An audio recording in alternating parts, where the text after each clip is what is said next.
Hey YouTube, welcome back to a brand new video. First of all, Merry Christmas and Happy Holidays to all of you guys celebrating a holiday right now.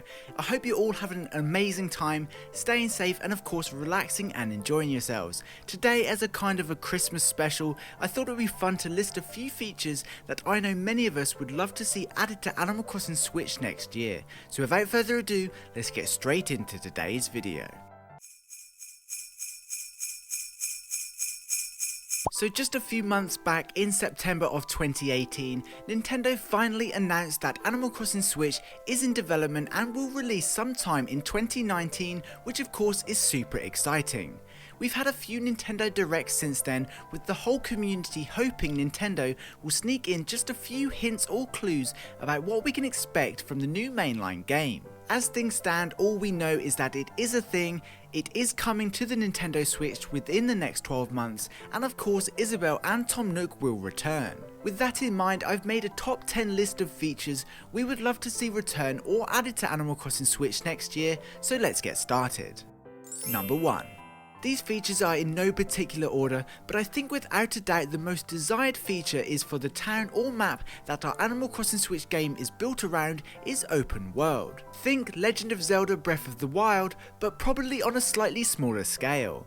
Animal Crossing has always had a fairly sizable map with various additional areas located outside of the main town. A few examples include the island to the south in the original Animal Crossing, and others include New Leaf's main street or even the cabin area that was added in the Welcome Amiibo update. More often than not, it requires additional loading times to get to these areas.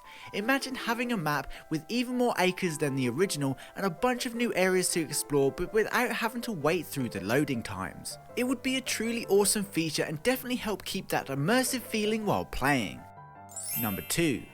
With an open world style game in mind and the fact each new generation of Animal Crossing brings new content including new areas, it would be amazing to see some of the ideas the community has had recently added into the game. Of course, Animal Crossing Switch wouldn't be an Animal Crossing game if it didn't include some sort of shopping area or getaway resort, but imagine if there were even more areas like this added to our towns. Some of the best ideas I've seen recently include new cave areas that we can access down at the beach or behind the waterfalls, or maybe we could even build a number of tree houses around town which not only could store our extra furniture sets, but even be rented out to other villagers or even real life friends. Having new undiscovered areas in Animal Crossing Switch is a must for me and I'm sure for you. Number 3. Some of the key features and probably one of the biggest appeals of Animal Crossing is the real life simulation the game provides. It's an escape from our real world but with such identifiable events and relatable content. Ever since the original, we've been able to celebrate birthdays, Christmases and other annual holidays and celebrations including events like Halloween. Recent games took it further, introducing additional holidays such as Mother's Day and Father's Day, with New Leaf even adding regional events such as Arbor Day and Earth Day. Animal Crossing Switch would truly benefit from even more holidays and events to keep us immersed in our new towns and crossing lifestyle. Off the top of my head, maybe new events could offer public works projects that differ each year to help change things up a bit. Or taking it even further, maybe we could create our own national holidays like National Perfect Fruit Day or something and invite friends over to celebrate it, or create custom challenges and things like that. That would be awesome. Whether it's currently known holidays or made up events, I think the more there is to do in town, the better Animal Crossing Switch will be. Number 4.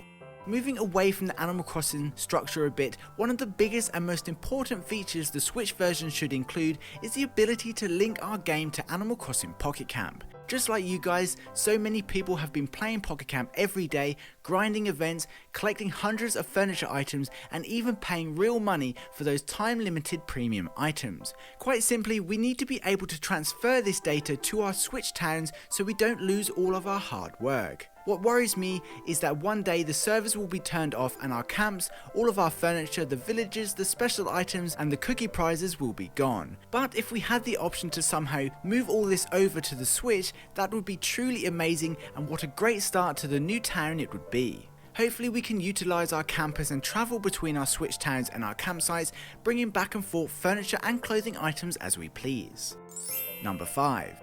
Coming back now to probably one of the most requested features since New Leaf came out is an increase in the max villagers we can have in our town at any one time, with a way of stopping our favourites randomly moving out without us realising. In New Leaf, we could have up to 10 animals living in our towns, with some earlier games allowing slightly more and others slightly less.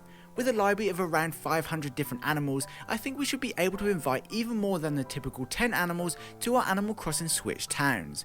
I'd love to say we should be able to invite as many as we like, but I think housing 500 animals would be a bit much. Raising the villager max to say 20, with additional settings allowing our town mayor to customise how many animals can randomly move in would be great. Some of us may be happy with 10, while others might prefer a slightly more crowded town. Maybe this could even be a new ordinance where we could choose the capacity of our town and change it between a village, a town or a city, each allowing a different number of villagers to move in. Now that would be cool. Also, I think we're all hoping for a simple way to help control which villagers stay and leave. This could be as easy as upgrading our favourite villager's mailbox from the typical red mailbox to a shiny gold mailbox, indicating we love this villager and want them to stay. Number 6. Animal Crossing has always been known for its customization, whether it's the layout of a room or the design of a t-shirt. Each new generation of Animal Crossing has also added ways of customizing our looks with things like hairstyles and facial features. I think it's important this feature isn't lost and is actually expanded upon. Our beautiful planet has so many different people in it. We all have different eye colours, ear sizes, skin colours, weights and builds, different hair, no hair, long hair, just an endless combination of looks that make us us. The more of these things added into Animal Crossing Switch to help us look as unique as we do in real life would be amazing and certainly needs to be added to Animal Crossing Switch. Number 7.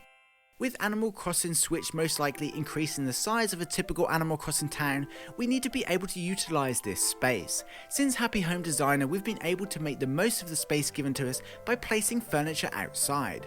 This of course helped develop what Pocket Camp became, with us placing furniture not only in our campers, but in the great outdoors. I think now that we're used to being able to place an item pretty much anywhere we like, we should be able to drop furniture on the ground and position it where we like. Don't get me wrong, I love the iconic leaf, but being able to make a custom front garden around mine or my favourite villager's house would be amazing. Number 8. One of my favourite things to do in Animal Crossing, as sad as it is work for the villagers. I loved going to Cube to get back Anchovy's Game Boy, only to find out he'd lent it to Tangy, who thinks she gave it to Gonzo. Running these little errands and doing an honest day's work to earn a new carpet is what it's all about. Unfortunately, by New Leaf, these types of tasks became non-existent, with you rarely being asked to even take some new clothes over to the villager you hate the most. These type of errands, whether it's working in the shop for Tom Nook to pay off a debt, or running around the town like a mad mayor trying to find a new wallpaper, should definitely return to the game. Adding new ways to earn furniture or unlock rewards while still interacting as much as possible with our fellow villagers is a must. Number 9. With some of the more popular features we have been asking for out of the way, I feel like there's room for even more smaller details.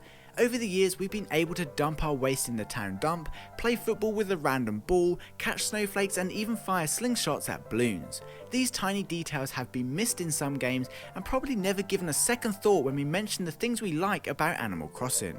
But what would Animal Crossing be like without these features? Animal Crossing Switch will no doubt be a success, but for this to happen we need as much attention to detail as possible, with even more side quests, small activities and even pointless tasks we can do just for the fun of it. So many people would love the Constellation Maker to come back to Animal Crossing, for example, where we could create a little piece of art for all to see. But imagine if this was expanded upon and we could create rainbows or even our own cloud patterns. Imagine just how cool and unique our towns could be from everyone else's.